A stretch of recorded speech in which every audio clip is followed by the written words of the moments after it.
ಹಲವು ವಿಶೇಷತೆ ಕೌತುಕಗಳನ್ನು ಹೊಂದಿರುವ ಹಾಸನಾಂಬೆಯ ಮಹತ್ವ ಅಪಾರವಾದದ್ದು.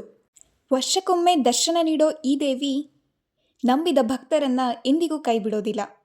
ಇಂಥ ಶಕ್ತಿ ದೇವತೆಯ ದೇಗುಲವನ್ನು ವರ್ಷಕ್ಕೊಮ್ಮೆ ತೆಗಿತಾರೆ ಅಂದರೆ ಇದಕ್ಕೆ ಒಂದು ಪೌರಾಣಿಕ ಕಥೆ ಇದೆ. ಈ ಕತೆಗೆ ಸಾಕ್ಷಿ ಹಾಸನಾಂಬ ದೇವಾಲಯದಲ್ಲಿ ಲಭ್ಯವಾಗುತ್ತದೆ.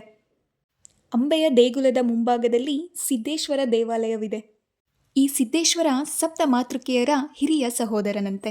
ಒಮ್ಮೆ ಸಪ್ತ ಮಾತೃಕೆಯರು ತನ್ನ ಹಿರಿಯ ಸಹೋದರನ ಜೊತೆ ವಾಯುವಿಹಾರಕ್ಕೆ ತೆರಳಿದ್ದರಂತೆ.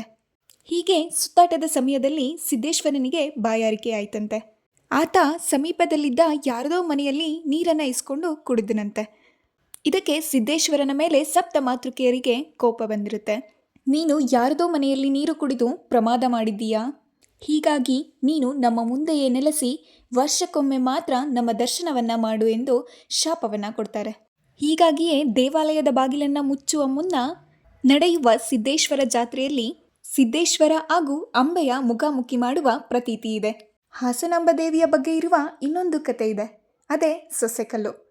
ಈ ಕಥೆಯ ಬಗ್ಗೆ ಮುಂದಿನ ವಿಡಿಯೋದಲ್ಲಿ ತಿಳ್ಕೊಳ್ಳೋಣ.